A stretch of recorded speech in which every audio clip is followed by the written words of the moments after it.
Hello and welcome to Non Sequitur News for August 16th, 2024 at Season 3, Episode 229. I am Mayor Watt, and that is the Sentient AI's visualizer. Good evening, ohmTown citizens. Welcome to Non Sequitur News. This time I didn't mute you prematurely, as opposed to muting you. Never mind. I'm not going to say anything.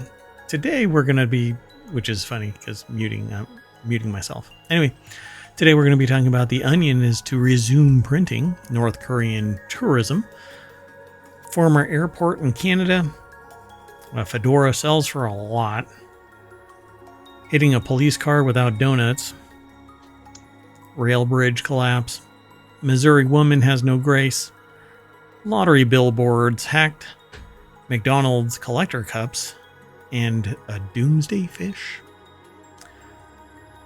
Everything's brought to you by ohmTown.com. Go over there and become a citizen, but be sure to like and subscribe wherever you are finding Non Sequitur News and the 6 other weekly shows, which will kick off again tomorrow, Saturday and Sunday. We're going to do 3 again instead of how we were doing it. We're going back to the old ways. Everything old is new again.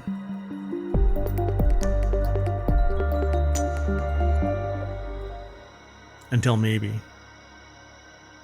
I decide to... Next week. Yeah, something else happens that prevents me from doing it in a more distributed way. I mean, if I really tried, I could do the weekly shows every day after Non Sequitur News and distribute it out a week instead of crushing the weekend with 7 shows. Yeah. Or 8, considering they're Saturday and Sunday. But does anybody care about that? No, you're here for the news. So why don't we get into it? First article's over on the mobile channel. Remember, there's 6 main categories and 50 channels underneath that, 7 of which we've turned into shows. 6 are weekly and 1 is a daily. That's this show. We might have actually missed a couple of weekly shows because, well, let's just say that having to do 15 shows in a day is an untenable position. Yeah. Anyway, so the at least for one mayor and a sentient AI. All right. Well, The Onion is to resume print publication. I thought when I saw this that it was actually an Onion article, basically saying. Oh, I didn't think about that. Yeah. But yeah, so The Onion to resume print publication. It's getting back into the business of print media, which I think is dead. The decades-old satire and comedy publication began distributing its print editions this summer and is offering subscriptions for about $100 per year. Yeah, that means it's dead. You have to be diehard Onion. Oh, and really, what's awesome about this is not the price. What's awesome about this, because that's like twice the normal price for, well, it depends on how many. I'd have to look to see how many you get. Like if it's weekly, then fine. You know, you're looking at $2 a week, basically, but $100 a year. Anyway, what's awesome about this is that it's not just digital, so you own it. That's yours. That's your magazine. You can sell it to somebody, hold on to it in perpetuity, whatever. I mean, that is nice, but it's a weird direction that somebody's getting into or back into the print business. Right? Yeah, I think it's weird too. But let's see here. While America's Finest membership offers various additive benefits? Added benefits. I'm not sure what additive means there. Yeah, I don't know. Anyway, it'll remain freely available to every calloused reader who refuses to surrender their credit card information. The company's subscription page reads. I like it when they lean into it. No. Dominic Mastranello. Yeah. Put the article together for The Hill. So The Onion was sold earlier this year by G/O Media or Go Media to tech company Global Tetrahedron and has a small staff, which today pumps out witty headlines, punny jokes, and biting commentary on current events, culture, and politics. Ben Collins, a former disinformation reporter for NBC News, who now serves as the chief disinformation reporter? Former disinformation? Wait, what? Is that somebody who's actively pointing at? That doesn't make a lot of sense to me. Disinformation, yeah. This article makes me think like The Hill leaned into The Onion just so that they could do an article about it. Anyway, there's more over here, but yeah, I don't know how legit this is actually really. Global Tetrahedron told the New York Times the outlet will distribute print editions at the Democratic National Convention next week in Chicago, where The Onion is based. And apparently they're selling now print for about $100 a year is what it says. So now I'm going to have to go over to The Onion and check it out directly. So. Yeah, that's still, the timing is just so strange. It is. Moving on. Next article is over in Non Sequitur News. North Korea to partially reopen doors to tourism for first time since COVID-19 pandemic. That's right. They're partially opening the door so only really thin people can get through it. Well, North Korea, they might get stuck there. Yeah, door closes. North Korea is set to partially reopen its doors to tourism later this year after being closed off since 2020, according to a Chinese-based tourist operator. John Hayworth over at abcnews.go.com put the article together. The deck statement says it's not initially fully opening, and there's a major caveat for those visiting. Like, you must swear fealty to the Grand High Poobah. So, Koryo Tours, based in Beijing, announced on Wednesday that tours to North Korea will officially resume in December 2024, according to a statement from the company. Having waited for over 4 years to make this announcement, Koryo Tours is very excited for the opening of North Korean tourism once again. I wouldn't go simply because I can't support what's going on. Well, that's the problem. Like, it might be interesting in some ways to see North Korea, but right, what's to see other than the landscape? And then also, well, yeah, be hard to ignore all the things that people might be concerned about there. Previously difficult to access with few tourist facilities, North Korea has been working for years on the development of Samjeon, according to Koryo Tours. Whilst we've been operating in the country for over 30 years, we have never before come across such a long closure at the borders. Samjeon, I guess, was announced as it has recently been redeveloped as a tourist destination. We visited in 2018 when filming Michael Palin in North Korea, and it was already... that's not Michelle. It's Michael Palin in North Korea. There was an article. Anyway. Apparently. And it was already under construction at that time. Official itinerary dates will be announced in the coming weeks, and once the company will make them available on the website. And then they'll finalize the itineraries. So unfortunately, what this means for broader tourism, we do not know yet, says Koryo Tours. But of course, you will be in the safe hands of the North Korea tour experts here at Koryo Tours. Your safety is our priority, which is exactly what you want to hear. Sounds like some propaganda. So what is the caveat?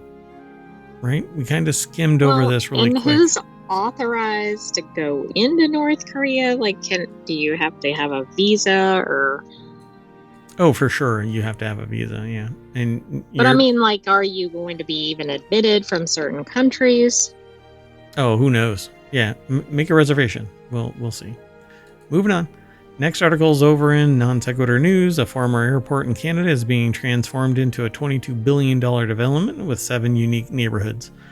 Toronto's Downsview Airport is being transformed into a residential area for 55,000 residents. The $22 billion project will feature 7 neighborhoods with housing, businesses, and parks. The development will preserve the airport's runway and hangars, creating a unique community.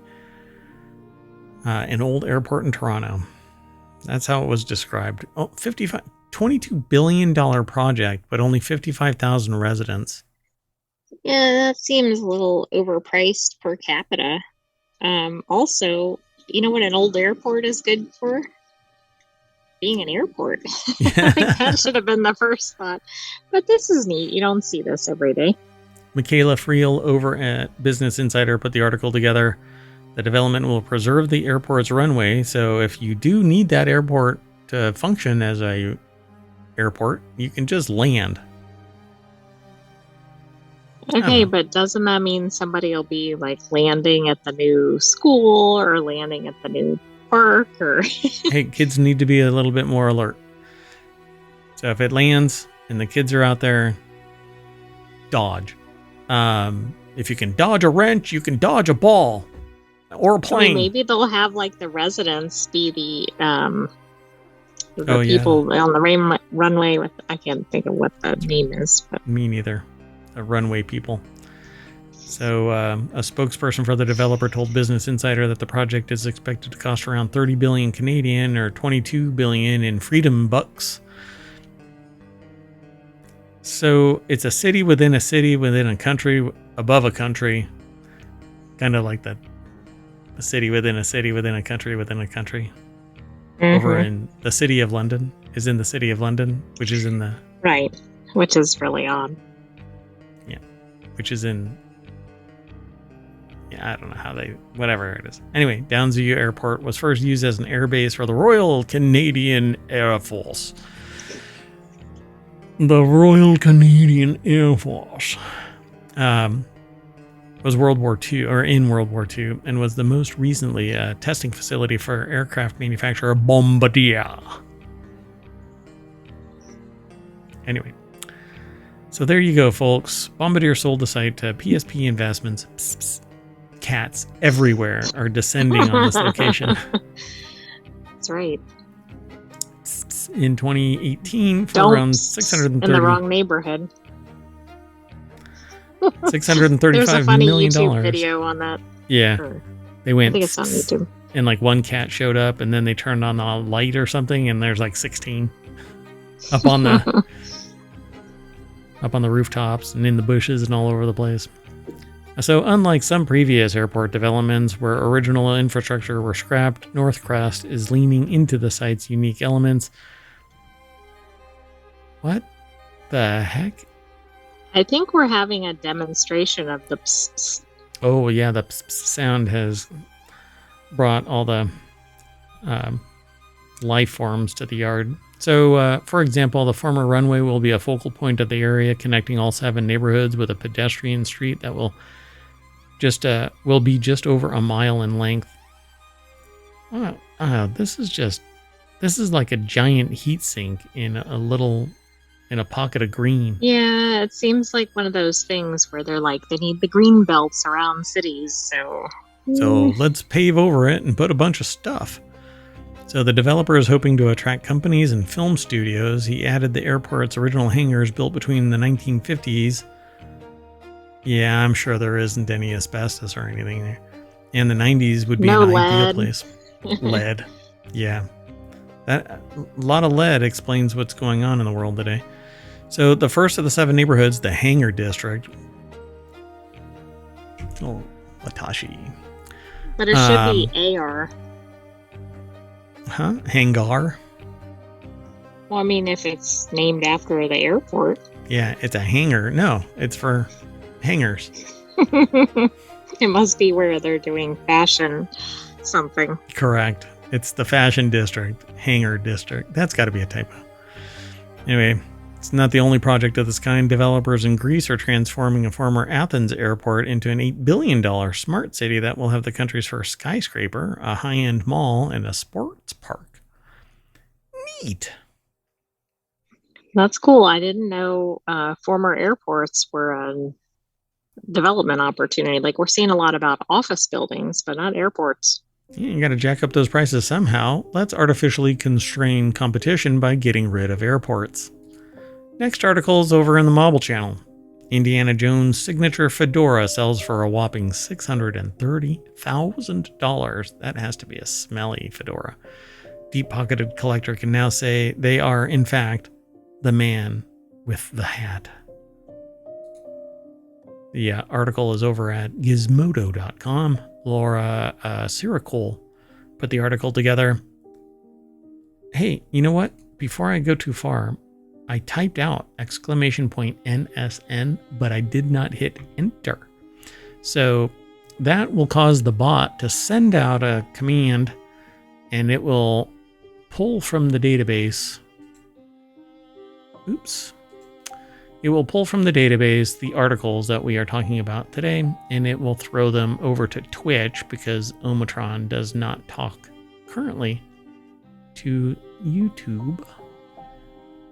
But that's okay.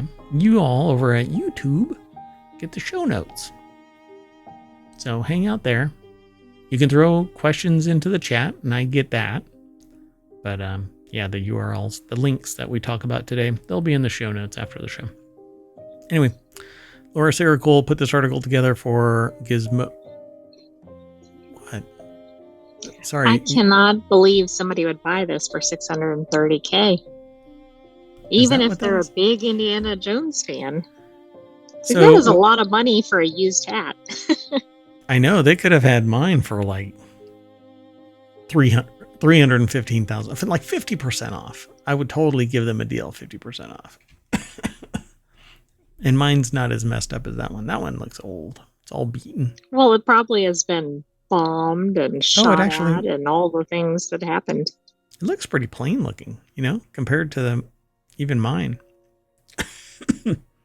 Anyway, so it came as no surprise that Prop Store, a film and TV memorabilia company, revealed it had sold one of Indiana Jones's screen and photo matched fedoras for an outstanding $630,000.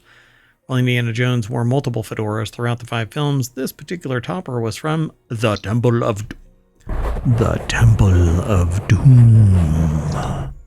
Is this Indiana Jones ASMR? I'm starting to cough already. I don't know what's going on. So Prop Store's backstory on the hat notes, it was crafted by the Herbert Johnson Hat Company in London and was designed by Johnson with Temple of Doom costume designers Anthony Powell and Joanna Johnston. It's a slightly tweaked design compared to the hat seen in Raiders of the Lost Ark, and according to the auction house, it, quote, matches film shots, production stills, and behind-the-scenes footage of Ford in the village set on location in Sri Lanka, in the minecart chase shot at Elstree Studios, and in the river sequence shot in the United States. The hat was also worn by the late stunt performer Dean Ferrandini. Is this kind of like the whale tail kind of a thing where... Sure seems like it. They know exactly the markings and the...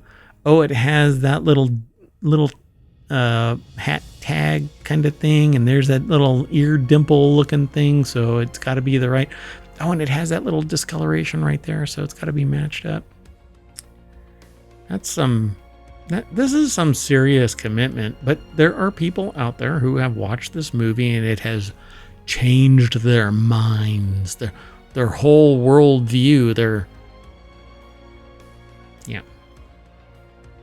And then there's me who goes, you know, they could have just sat on a beach somewhere, and at least in Indiana Jones, the original Indiana Jones, they would have, the Nazis would have gotten the Ark, and they would have opened it up and been obliterated, and...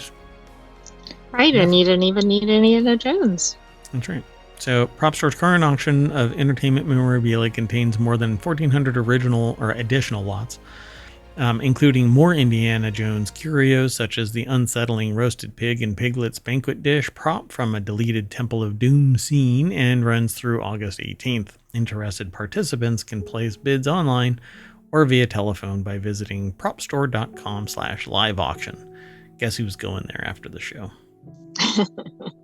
I just want to see what's on there. I look good in a fedora.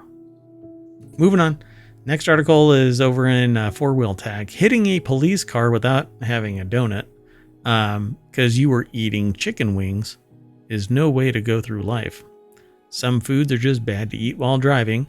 Anything with too much sauce immediately becomes a danger to your carpet, your steering wheel, and even your control of the motor vehicle, as one Detroit man learned earlier this week when his choice of in-car meal led to a collision with a cop car. Well, I mean, if you want to run into somebody, probably not a police officer. Yeah, you don't want to do that anyway, but you definitely don't want to hit a cop car because you're eating chicken wings. Doesn't even, like, why'd you run into me? I was eating chicken. They were really saucy. So Amber Da Silva over at jalopnik.com put the article together. And they have this really funny picture because the person, it's a right-hand drive vehicle, but they have a bowl. It looks like a dog bowl of chicken wings. It's a weird photo. Yeah, it's really funny. So 73-year-old. The only thing I could think of that would be worse to eat while driving would be like a bowl of hot soup. Oh, we saved that for the airline. Oh, right. Highly turbulent airlines. You know what? My keyframe is 2. I don't know. It says it right there. Keyframe interval 2. Why are you telling me that it's 1.45? Anyway. So a 73-year-old driver in Detroit crashed into a police car Wednesday after attempting to drive while eating chicken wings, according to the Detroit Free Press. We need to start looking at Detroit Free Press because it is chock-a-block with hilarious news. Okay. Like yesterday, we had something from Detroit Free Press by way of... Yeah. So now it's entirely possible that this driver was simply distracted from the road by the deliciousness of his chicken wangs, hopefully from Jacoby's, according to resident Michigander Aaron Marquis, or Marquis. Do you think it's Marquis? I don't think so, but after the George Jimenez incident, yeah, you're a little I'm afraid to add any pronunciations. You're a little gun shy, a little tentative, a little tepid about your commitment to making a decision about pronunciation. Yeah, I can see how that happens. Well, anyway, it looks like it produces a damn good wing, Jacoby's. It also possible, however, that this was a collision that stemmed from a lack of steering wheel control.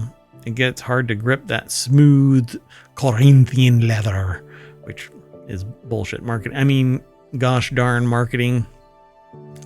Trying to keep this place family friendly. If you're too busy eating your chicken wings, maybe you should not bring them in the car or pull over. Well, according to this, it says it gets hard to grip the smooth leather wheel when it's covered in equal parts Frank's Red Hot and butter. Do you think the reporter was eating chicken wings as they were preparing this article? What you really should do is, I don't know, cheesesteak. An extra large cheesesteak, double meat, double cheese. Moving on, next article is over in Non Sequitur News. Rail bridge collapse on the U.S.-Canada border. This, too, oddly enough, was caused by the bridge eating wings and Frank's Red Hot. I don't know about that, but maybe they need to investigate further. This is okay. When we look at the picture, I'm going to be astonished if it is what I think it is, but a century-old rail lift bridge that crosses the U.S.-Canada border has collapsed. No, it's not. So, Fort Frances, Ontario, a century-old rail lift bridge that crosses the U.S.-Canada border near the cities of International Falls, Minnesota and Fort Frances, Ontario, has collapsed, and it's unclear when the area will reopen to water traffic along the Rainy River. So no trains were involved, no one was injured, according to the menu. How did they find out about it? But yeah, it was a train trying to cross, and they're like, The cause is under investigation. Some biodegradable non-toxic hydraulic oil was released. That's awesome. That it was biodegradable and non-toxic. hydraulic oil? That doesn't sound biodegradable or non-toxic. It can be. I haven't seen that, but that's okay. I don't know everything. Just nearly everything. Oh, anyway, crews have begun repairs to the structure, which was built in 1908 and not repaired at all since. No, just kidding. I don't know what the repair schedule was. I had you there at the beginning of it. It's known as the Rainy River Rail Lift Bridge and the 5 Mile Bridge, and swings up to let traffic on the river go through.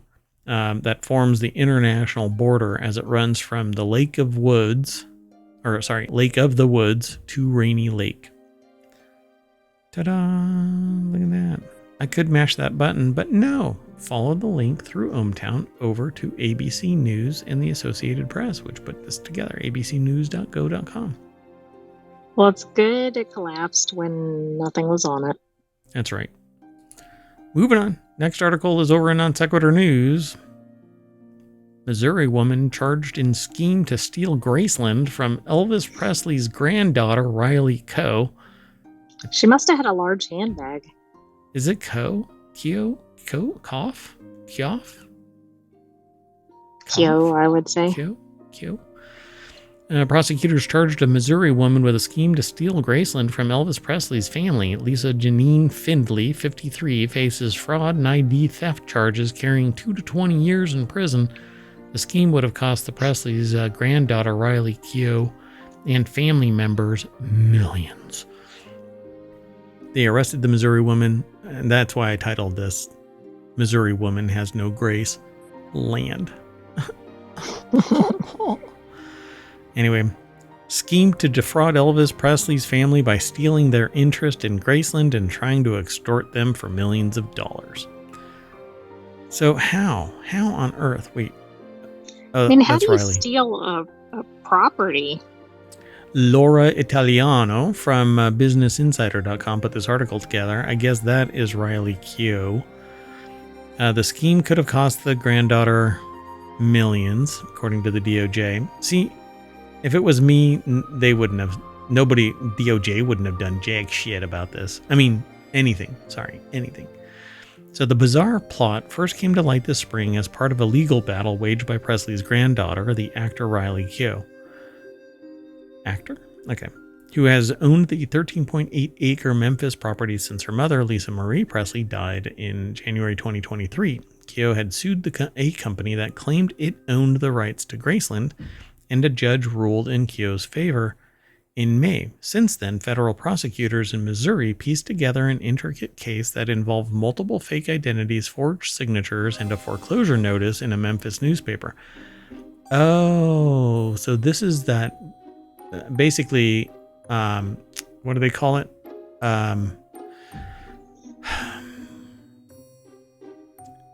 They basically forged the documents that say that they're the one that title and everything. Title fraud. Yeah.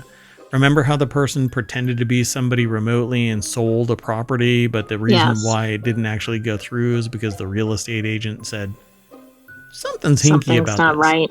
Exactly. Yeah. And went and knocked on the door, and they're like, nope, not me. So Finley posed as 3 different individuals from a fictitious lender called Nosany Investments, prosecutors said Friday. Then she falsely claimed that Lisa Marie Presley had borrowed $3.8 million from Nosany in 2018, putting up Graceland as collateral, but never repaid the debt. Prosecutors said that as part of the plan, Finley forged Lisa Marie Presley's signature on bogus loan documents and filed multiple fake documents, including a creditor's claim in Los Angeles and a deed of trust in Memphis. Wow. This is so elaborate. You have to really know the system, to manipulate this kind of crap. So when the proposed auction became a national news story, Finley allegedly wrote to a representative of Elvis Presley's family, the Tennessee State Court, and the media to falsely claim that the person responsible for the scheme was a Nigerian identity thief located in Nigeria. So apparently they orchestrated the scheme to try and get Graceland. Wow. And then they try to send it in another direction. Yeah. I mean, it's weird. Like, why, how, and what is going through a person's brain to think that they would be able to get away with something like this? Like, they must have done it with other people at a lower level and gotten away with it. So they're like, let's shoot for the moon. right, but they got kind of far because they got a court in their favor. But I mean, I know they still probably had multiple steps ahead. Yeah, I mean, certain things would be rubber stamped because they're like, oh, the document is this. But obviously there's lack of some critical thinking and, trust but verify kind of processes. But that's because everybody is overworked and underpaid and there isn't enough people. And so something has to break, and it's usually logic. Humans. That's true. Yeah. But I mean, now that I think about it, like, how would they're usually two sides of the transaction, right? So even if they had this document showing something, you'd think there might be something else backing that up. Yeah. Trust but verify. I mean, and government needs to do that. When a transaction is taking place, they better verify. And supposedly notaries are supposed to do that, but we know that a notary has done it before. They just like, oh, right. Dunk. That house. Well, and sold. if you have identification and everything, yep. Like, they're not doing intensive looks into the person. They're going, do you match your ID? Okay. Yep, there you go. Hell, you can board a plane. Moving on. Next article is over in Rounders Gear. Oregon Lottery billboards act with cute furry animals, and I would be very careful. Oregon Lottery LED billboards were infiltrated by mysterious furry cat animations in a suspected hack this week, forcing the screens to go dark before normal service could be eventually restored. It's pretty funny. So, seems pretty harmless, other than the person or the organization that paid for the ads. The article is over at casino.org by Philip Conneller. Oregon Lottery LED boards infiltrated by mysterious furry little cat. Meow. Lottery spokesperson Melanie Massaros said Thursday that not all LED screens were affected and that the cats seemed to appear in random locations. She added that the lottery wasn't responsible for the fluffy invasion, but it was working with its vendor to resolve an issue related to the digital display on our billboards. Apparently, i.e., that organization was hacked. Get your act together, company. Yeah, that's funny. Images uploaded to there's an @name. Where does it say that it was? Was it on? I would say Twitter, but it doesn't say. It doesn't say. It just says social media. Uploaded to. Shark. Oh, it is Twitter. Oh, there it is, Twitter. It was hard to find since it was almost a non-existent name. Not Twitter. Twitter's a great name. Brand recognizable. Globally on people's mind. You tweeted. You go to Twitter. Anyway, the timeline by their followers shows the artwork was spotted not just on lottery billboards, but on LED screens in states across the U.S. at the same time. Shark's replies to these posts suggest the artist was surprised to see his artwork displayed on the billboards. That might be shocking if you had nothing to do with the hack. Quick, capitalize on it. Start selling shirts. I saw a hacked billboard and all I got was this shirt, and then show a picture of the... I'm sure that the lottery would probably come after you, though. Right, because then they'd be like, aha! Yeah, there's no chill there. So, moving on, the next article is something that I actually called out a while back when we first caught wind that McDonald's collector cups are about to be released. Well, here comes the title for an article. McDonald's collector cups are selling online for a lot of money, because McDonald's new adult Happy Meal cups have turned into a collectible gold mine, at least for some third-party websites. It's over at QZ.com. You called it. Yep. And if I would have cared one iota to sit there and be one of those...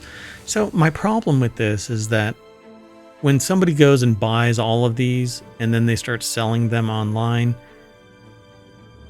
we can't have nice things because McDonald's doesn't care, but society should care. You know, why be that way? You're literally taking the joy. Buy one to use it, right? Yeah. You're taking the joy away from adults and children alike. And it's just greedy scumbaggery, sociopathic antisocial behavior. Go look it up. Okay? Antisocial personality disorder. Plain and simple. You don't have to be a greedy bastard. So Francisco Velasquez over at QZ.com put the article together. Should customers want a collectible cup directly from McDonald's, they should expect to spend between $9 and $15. However, the price of a collector's meal, which includes a Big Mac, fries, small drink. Yeah, the last time I had a kid's meal from McDonald's, that drink was a shot glass. Anyway, it can vary based on location and regional pricing.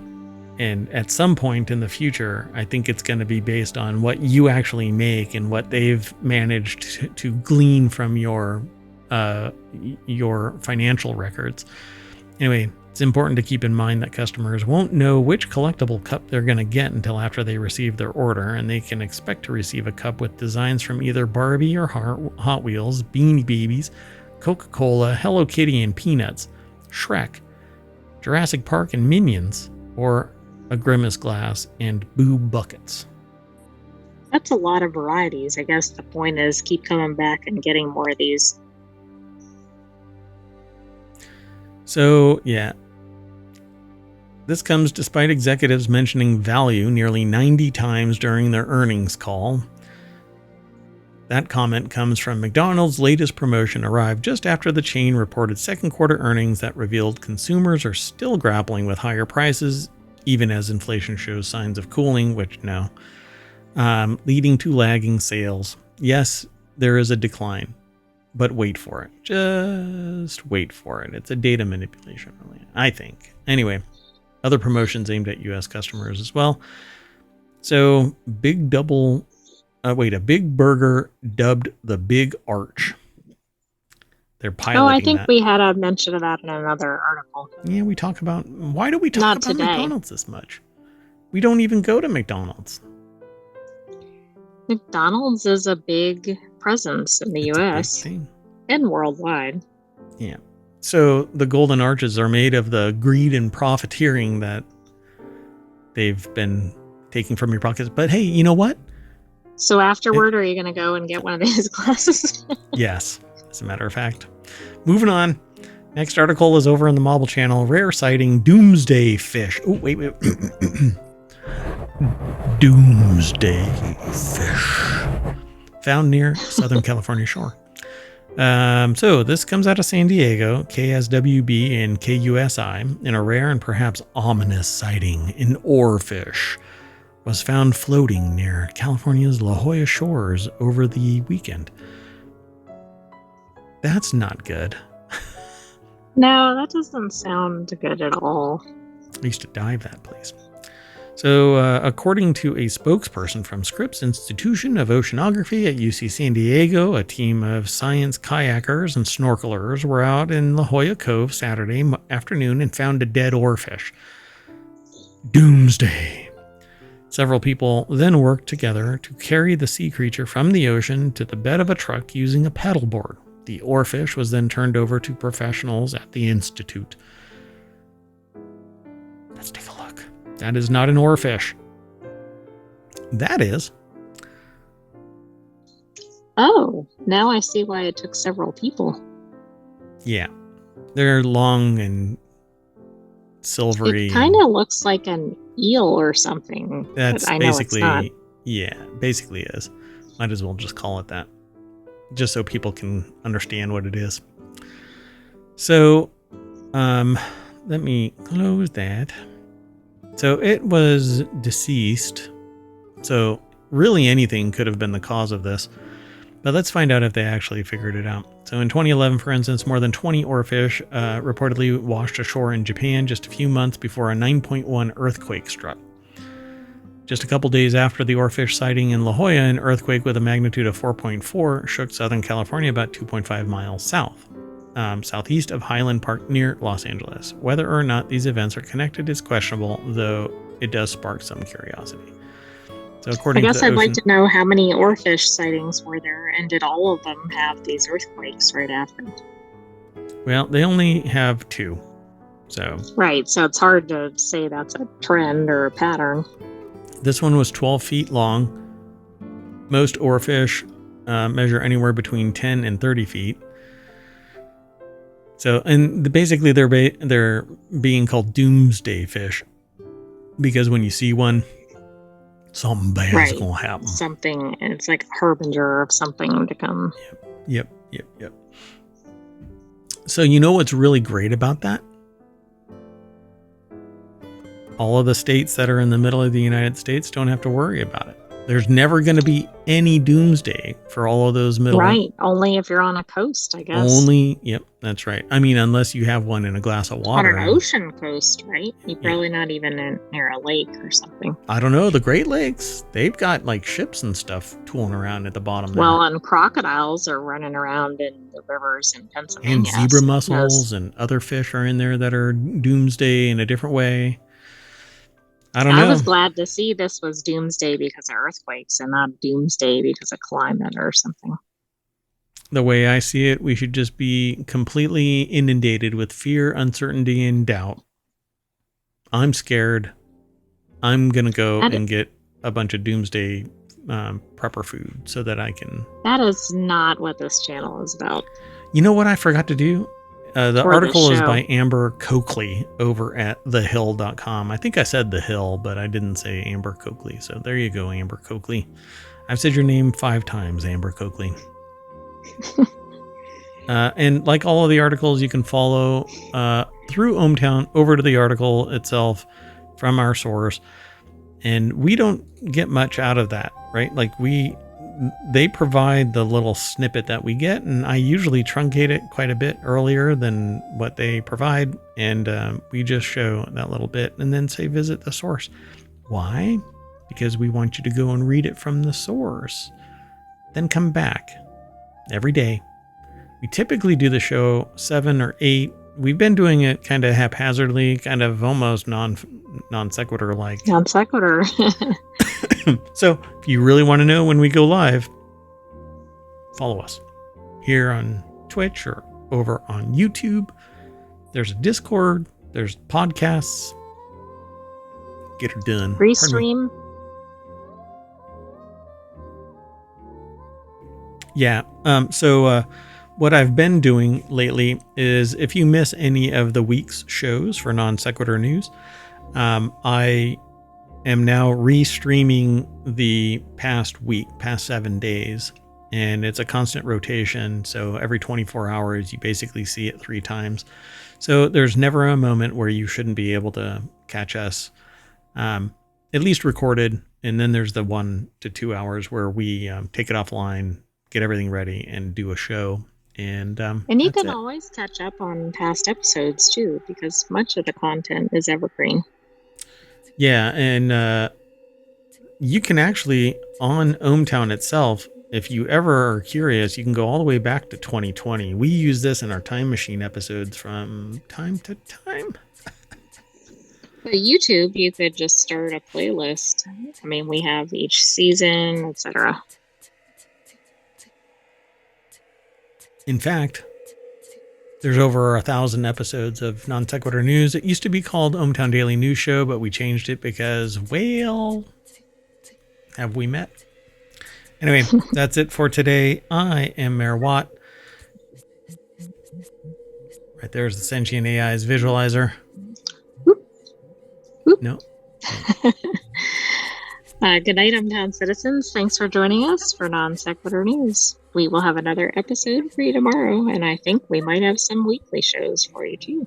Listen to this.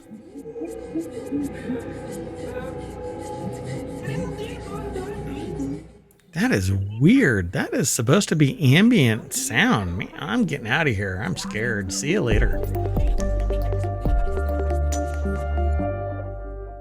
I'm scared. Hold me.